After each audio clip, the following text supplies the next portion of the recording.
The textile mill has its own heartbeat after sunset. I rest my palm against a warm machine, feeling the steady thrum beneath my skin as the last workers filter out. The sharp, electric scent of hot cotton fills my lungs, a smell that means home more than the sprawling house up on the hill ever has. You should head up soon, Sydney calls from the doorway. Your mother's been asking for you. I nod, flexing my raw, indigo stained hands. 12 hours on the floor, and my shoulders feel like concrete, but there's peace in the work, in knowing every inch of this place that's been in our family for 4 generations. Just giving the night shift their instructions, I say, though we both know I'm stalling. Sydney's known me since I was small enough to hide behind the yarn racks. She gives me a look that says she sees right through me. The walk up to the offices feels longer than usual. Mother's amber perfume hits me before I even reach the door, that sickly sweet cloud she wraps herself in when she's about to do something unpleasant. My sister Lacey is already inside, perched on the edge of a leather chair like she might bolt at any moment. Father stands by the window, hands clasped behind his back. Finally, Mother says, not looking up from her desk. Do sit down, Jade. We have something to discuss. I remained standing, my work boots heavy on the polished floor. What's this about? We're selling the company. Father's voice is gentle, apologetic. The paperwork will be finalized next week. The room tilts sideways. What? It's a very generous offer, Mother continues, shuffling papers with manicured fingers. The buyers will retain most of the current staff, of course, though they'll want to modernize operations considerably. Modernize? My voice sounds strange in my ears. We just upgraded the entire dye house last year. I oversaw it myself. Yes. Well, she sighs. That was perhaps premature, but what's done is done. I've spent my whole life learning this business. Every department, every process. I dropped out of college to help when the recession hit. I haven't taken a vacation in 3 years. And we appreciate your enthusiasm. Mother's lips curve in what might be a smile. But this is a family decision. I am family. Jade, Father starts, but Mother cuts him off with a sharp gesture. The decision is made. You'll be compensated fairly for your time here, of course. Perhaps you can finally finish that business degree you started. My hands are shaking. I look at Lacey, but she's studying the carpet with suspicious intensity. She's never spent more than an hour at a time in the mill, too busy with her photography and gallery openings. But she's always been Mother's favorite, carefully sheltered from anything resembling real work. This isn't right, I say. Great Aunt Greta wanted the mill to stay in the family. It was in her will. Something flickers across Mother's face, too quick to read. You needn't concern yourself with the legal details. Everything is being handled appropriately. By who? Louisa? We've engaged different counsel for this transaction. She stands, smoothing her silk blouse. Now, if you'll excuse me, I have calls to make. Lacey, darling, don't forget we have dinner with the Harrises tonight. The dismissal stings like a slap. I watch them file out, Mother leading, Lacey trailing behind like a shadow, Father pausing in the doorway as if he might say something before thinking better of it. The amber perfume lingers, cloying and thick in my throat. Through the window, I can see the mill lights coming on for night shift. The machines will keep humming, keep breathing that hot cotton smell, but soon they won't be ours anymore. Won't be mine, though they feel like they are. Right down in my bones. I pull out my phone and scroll to a number I haven't called in years. If Mother's not using our regular lawyer for this, there has to be a reason. And Louisa has known our family longer than I've been alive.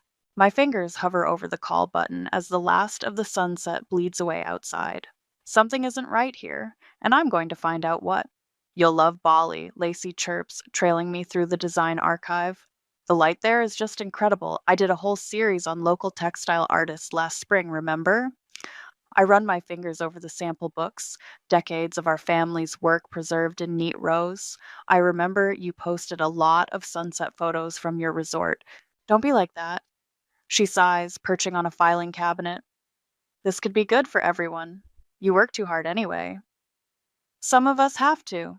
The words come out sharper than I meant them, and I see her flinch, but I'm too raw to soften them, especially with Mother's announcement still ringing in my ears.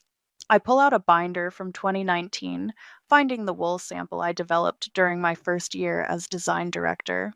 The texture is rough under my fingertips, like fine sandpaper. It took months to perfect that blend. Mother says you're being difficult about the sale. Lacey continues. She's trying to do what's best for the family. Which family? The one that actually works here or the one that shows up for photo ops? That's not fair. I contribute in my own way. I laugh. Right, by documenting our quaint industrial heritage for your Instagram. Girls? Father appears in the doorway, bearing a tea tray like a peace offering. I thought we might take a break. The china clinks as he sets it down, his hands less steady than usual.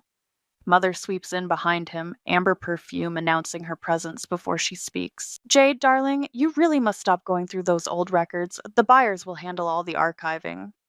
These are our designs, our history. They're business assets, she corrects, accepting a cup from father.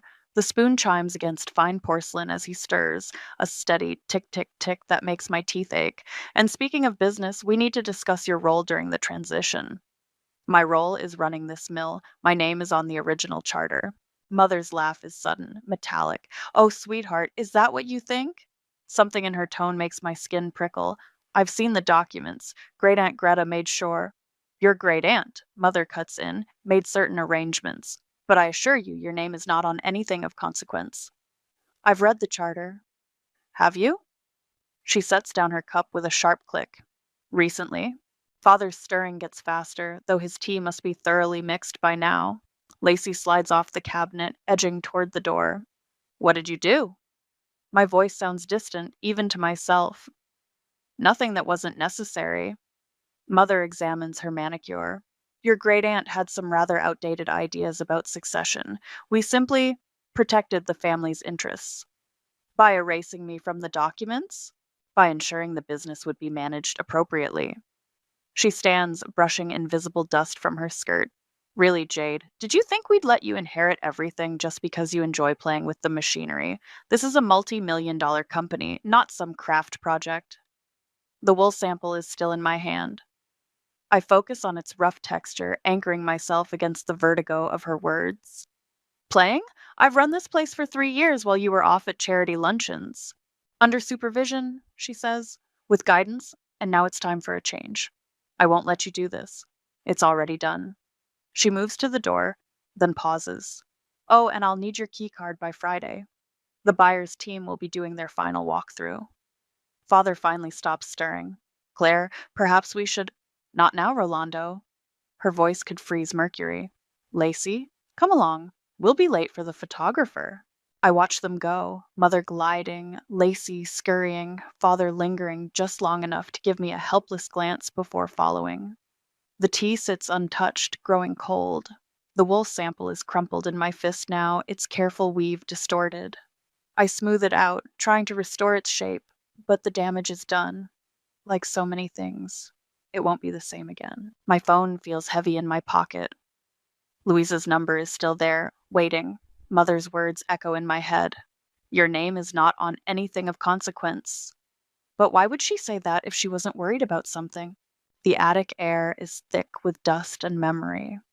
I sneeze, shifting another box of yellowed papers, my flashlight beam catching motes that swirl like snow. Mother never comes up here. Too much dirt, too many spider webs for her silk blouses.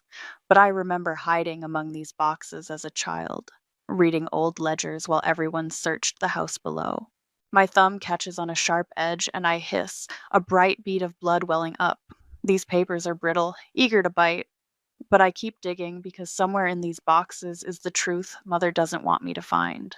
Property deeds, tax records, ancient receipts for machinery long since replaced. The paper smells of mildew and age, making my throat tight. A photo falls out, Lacey and me as children, her in a pristine party dress, me in overalls stained with machine oil. Even then, the patterns were set. But where is it? My birth certificate should be here with the other family documents. I remember seeing it years ago, tucked into a folder with my vaccination records. But that folder is suspiciously empty now. A floorboard creaks downstairs and I freeze, heart hammering. But it's just the house settling, groaning with age like everything else in my life. I turn back to the search, more urgent now. The pieces are starting to form a picture I don't want to see. The way I was never allowed to sign for business loans, how Mother always handled the legal paperwork herself, the convenient way important documents seem to get misplaced whenever I asked questions. My phone feels like it's burning a hole in my pocket. I've been avoiding this call, but the empty folder in my hands leaves me no choice. I dial before I can talk myself out of it. Louisa Fowler speaking. It's Jade. My voice sounds rough, dusty like everything else up here. I need your help. A pause. I was wondering when you'd call. They're selling the mill. I know. She sighs. They've already moved the paperwork to another firm. That's not all. I swallow hard. I can't find my birth certificate, any of my original documents, actually, and I'm starting to think that's not an accident. The silence stretches so long, I wonder if we've lost connection. When Louisa speaks again, her voice is carefully neutral. How long have you suspected? I didn't. Not until Mother said something about my name not being on anything of consequence. But you've known, haven't you? I had concerns over the years, but without proof. Help me find it. The words come out somewhere between a demand and a plea. You've been our lawyer since before I was born. You must have copies of something. It's not that simple.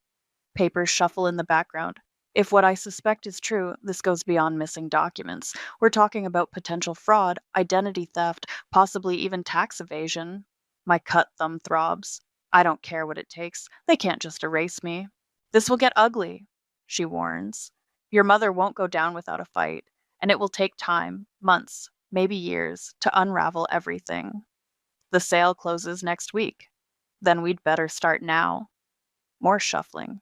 I need you to document everything, every conversation, every memory of suspicious behavior, and don't let them know you're looking. The moment they realize you're onto them, they'll destroy whatever evidence is left. I finish. I understand. Be careful, Jade. Your mother? She's not as elegant as she pretends to be. When cornered, she's more likely to burn everything down than surrender gracefully. I look at the photo again. Two sisters, one pristine, one stained. Both of us smiling, not knowing what was coming. Let it burn, I say. I'm done playing by their rules. After I hang up, I sit in the dusty silence, listening to the house creak and settle. Somewhere below, Mother is probably planning her victory celebration, confident in her control. She doesn't know I'm up here, piecing together her lies in the dark. I tuck the empty folder into my jacket. Evidence, Louisa said. Everything is evidence now. The paper cut has stopped bleeding, but it still stings. Good. I need to stay sharp, because this isn't just about the mill anymore. It's about my entire life, and the truth that's been hidden in these boxes all along. Sydney finds me in the sample room, methodically photographing old production logs with trembling hands. She sets down a battered cardboard box, dust puffing up as it hits the desk. Thought you might want these, she says. For memories. Not evidence, of course. She winks, but there's worry in the creases around her eyes. Thanks. I try to smile. Mother's having everything archived off-site tomorrow. Archived? Right. Sydney snorts. More like buried where nobody can find it. The box is a time capsule of mill life, fabric swatches from discontinued lines, Polaroids of long-gone employees, maintenance records written in my father's messy scrawl before Mother took over the books. Each item feels both precious and dangerous now, like handling live ammunition. Oh, this is sweet, Sydney says, pulling out a faded Valentine's card. The red construction paper is soft with age, decorated with wobbly heart stickers. Must be from when you were little. My throat tightens. I remember that card. It disappeared from my keepsake box years ago. I always thought Lacey took it. Looks like someone found it. She hands it over carefully, like it might crumble. The front has a typical child's Valentine design. Hearts, flowers, probably from some school exchange. But it's the inside that makes my hands go cold. The main message is in crayon, clearly written by a kid. To Janine, Happy Valentine's Day. Janine, not Jade. Below that, in unfamiliar adult handwriting, someone has added in faded ink, Never forget who you are.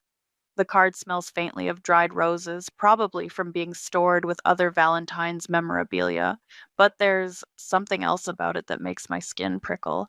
Something wrong. I don't remember getting this, I say slowly. I mean, I remember having it, but not who gave it to me. Sydney leans closer. Could be from anyone in your class that year. But why would they write Janine? She frowns. Maybe they got confused with another student? Maybe. But my heart is racing now. I slip the card into my pocket, trying to look casual. Hey, were you here when I started school? Would have been 25 years ago? Started a few years after that. She pauses. But you know who was here then? Louisa. She used to bring you candy when she came for meetings. I touch the card through my pocket. Did she? Oh, yeah. You'd hide under her desk while your mother was going over contracts. Sydney starts repacking the box. Funny how some things stick in your memory, isn't it? Funny, I echo. The card feels like it's burning through my jacket. A door slams somewhere in the building and we both jump. Mother's voice drifts up from below, sharp with irritation about something. I should go, Sydney says quickly, before Her Majesty decides I'm interfering with the transition process again. She hurries out, leaving me with the box of memories and questions I'm afraid to ask. I pull out the card again, studying the mysterious message. The ink has faded to brown, but the words are clear. Never forget who you are. Not who you were, who you are. My phone buzzes. A text from Louisa. Found something. Meet tomorrow. Usual place. I type back, yes, with shaking fingers, then slip the card back into my pocket. Mother's voice is getting closer, the click of her heels on hardwood like a countdown. I grab the box and shove it under a shelf just as she appears in the doorway. Her eyes narrow at my guilty start. What are you doing up here? Just saying goodbye. I gesture at the sample room. Lots of memories. Memories won't pay the bills, she says crisply. The archival team needs this space cleared by morning. She waits until I leave, then locks the door behind us. But she doesn't know about the box hidden under the shelf or the card in my pocket with its impossible message. Janine, I think. The name feels strange, like trying on someone else's clothes. But maybe they're clothes that used to be mine. The card's rose scent follows me down the hallway, a ghost of something I can't quite remember. But I will. Soon. The laundry room has always been my sanctuary. While Mother avoided its industrial humidity and Lacey complained about the chemical smells, I found peace among the giant washers and their rhythmic churning. Now, searching through the blueprint storage cabinets by their warm bulk, I catch a whiff of something sharp beneath the usual detergent scent. Bleach. The newest set of design blueprints has strange, pale spots along one edge, ghost white circles where the paper should be blue. I trace them with my finger, frowning. These were fine yesterday. The door bangs open behind me. Mother stands silhouetted in the doorway, and that same bleach smell rolls off her in waves, cutting through her amber perfume. What do you think you're doing? Her voice has a brittle edge I've never heard before. Funny, I was about to ask you the same thing. I hold up the damaged blueprint. These are original documents. We need them for the transfer. Are you accusing me of something? Should I be? She steps closer, heels clicking on concrete. You've been acting erratic lately, sneaking around, going through old files. The buyers are concerned about potential sabotage. A laugh bubbles up before I can stop it. Sabotage? That's rich, coming from someone who's been falsifying documents for decades. Her face goes still. I don't know what you're talking about. My birth certificate is missing. Actually, all my original documents are missing. Convenient, isn't it? You're being paranoid. Am I? The Valentine's card shifts in my pocket as I move, and her eyes snap to it instantly. The recognition in her gaze makes my blood run cold. We both freeze, the washers humming in the background like held breath. The game has changed, and we both know it. Where did you get that? Her voice is barely above a whisper. Does it matter? The truth was bound to come out eventually.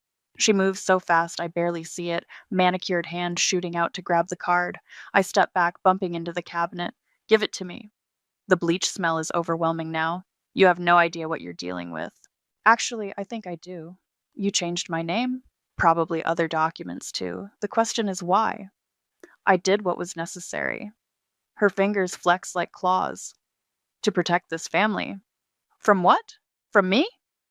From your great aunt's ridiculous notions about legacy. Her lip curls. She would have handed everything over to you, a child who didn't even share our blood, everything we built, given to a stranger's daughter. The words hit like a physical blow. What?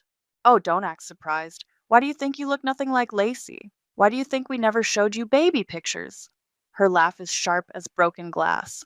Greta forced us to take you in, made it a condition of her will, but she couldn't force us to let you inherit. The washers keep humming, steady and sure, while my world tilts sideways. You're lying. Am I? Check the card again. Janine, that was your real name. Before we fixed things. My fingers close around the card, its edges soft and worn. Who wrote the message? It doesn't matter. She straightens, smoothing her skirt. What matters is that you're going to stop this foolish investigation. The sale will go through, you'll take your settlement, and we'll never speak of this again. Or what? The temperature seems to drop 10 degrees. Or I'll remind you just how precarious your position is. No legal identity, no proof of education or employment. I could make you disappear with one phone call. You wouldn't dare. Try me. She turns to leave, then pauses. Oh, and Jade, or should I say Janine, don't bother calling Louisa again. She's been instructed not to take your calls. The door closes behind her with a final sounding click. I slide down the cabinet to sit on the cold floor, the blueprint falling from my numb fingers. The card feels heavy in my pocket, weighted with secrets. Not just about my name now, but about everything. My whole life, my family, my identity. Mother's threat hangs in the air like the bleach fumes, corrosive and dangerous. But she made one mistake. She assumed I'd be too shocked, too afraid to fight back. She forgot that she raised me to be as ruthless as she is. Louisa's law office smells like old books and coffee that's been on the warmer too long. I wrap my hands around a mug of it, bitter and black, while she pulls files from a hidden safe behind a painting. Your mother called me yesterday, she says, spreading documents across her desk.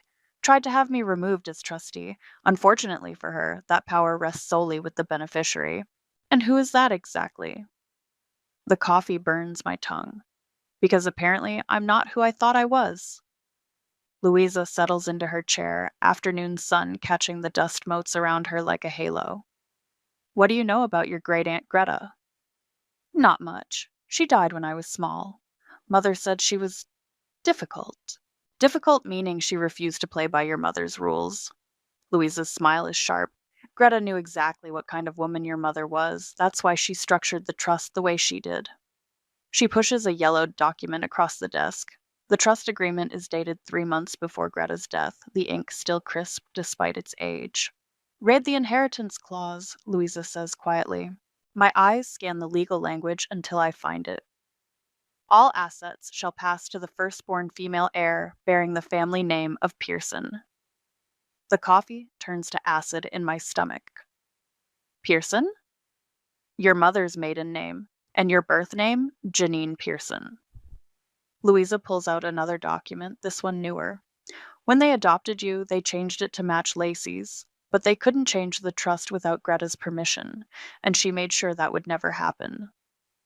So all this time, the mill was always meant to be yours, not as Jade Sherman, but as Janine Pearson, Greta's chosen heir.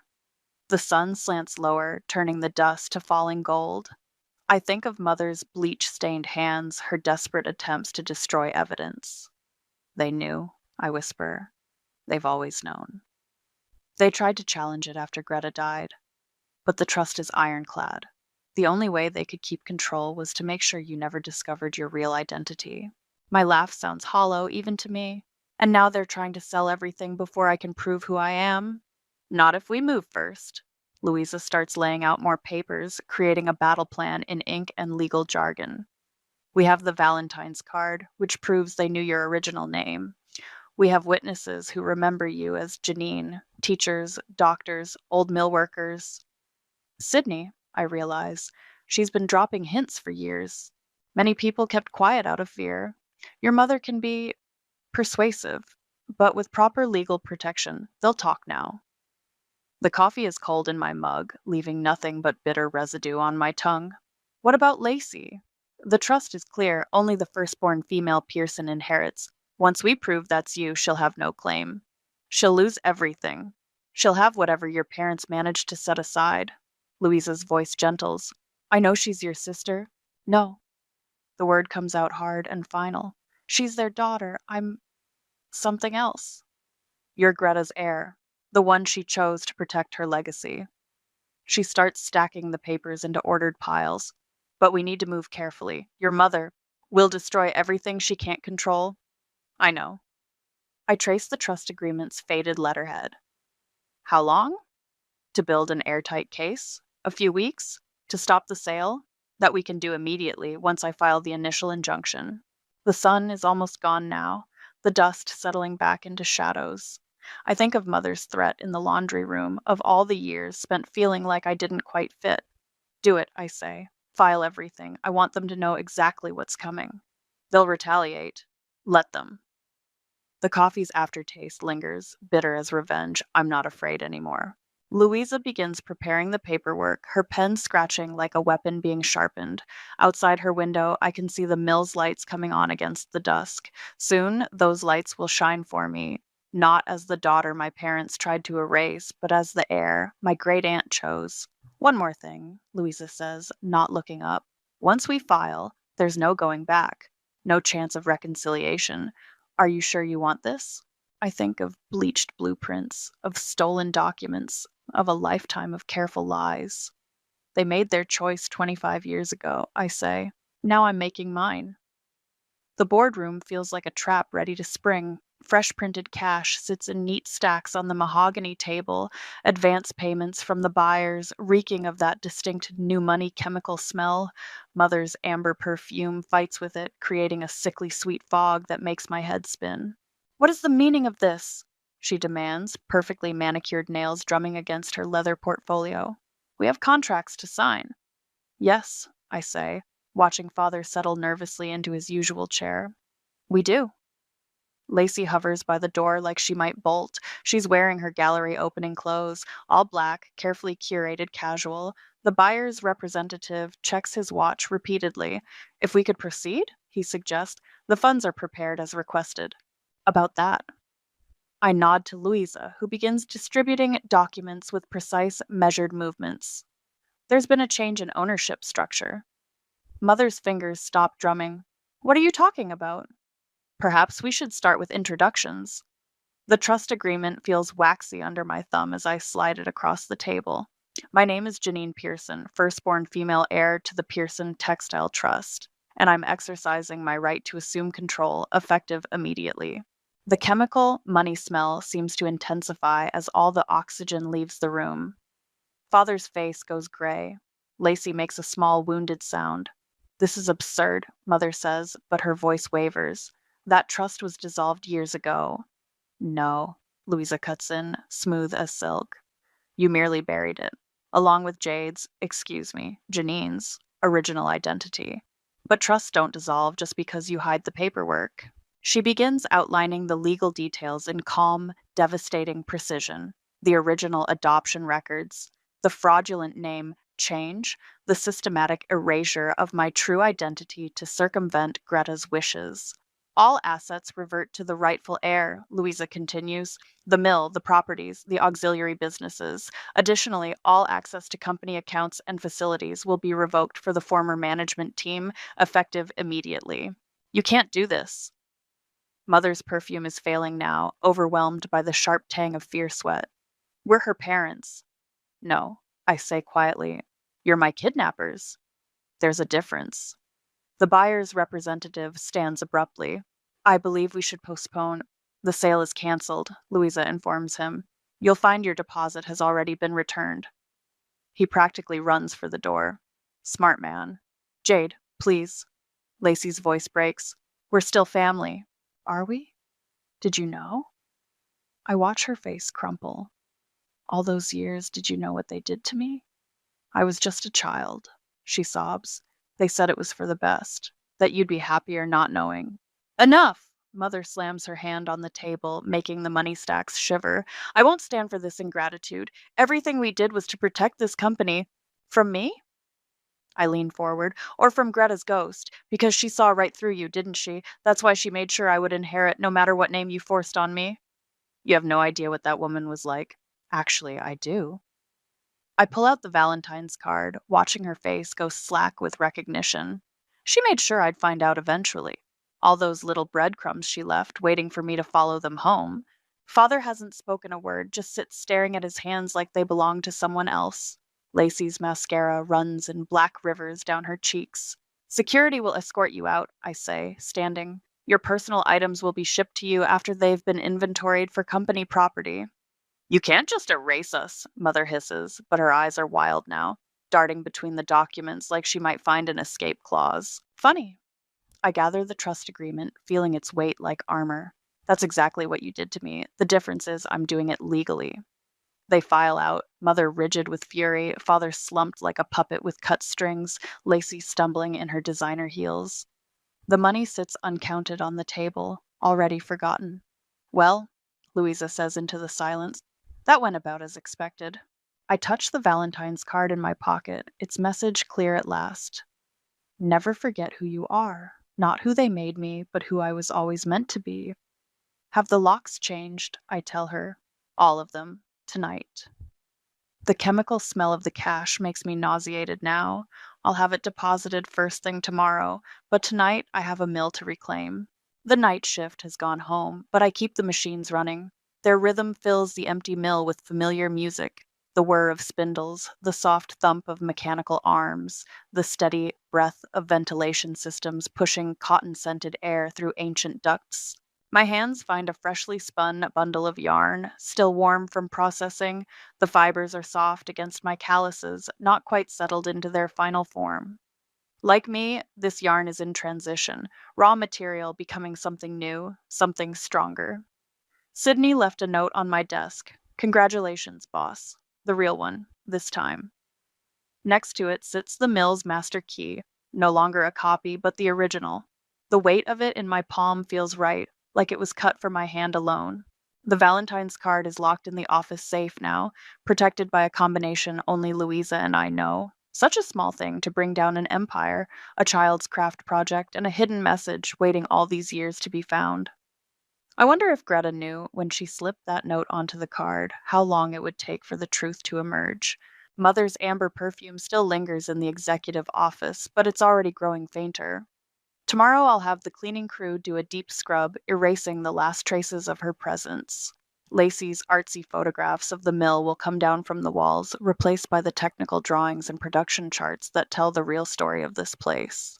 My phone buzzes, another message from Father, probably begging for a chance to explain. I delete it unread, just like the others. Their explanations don't matter anymore.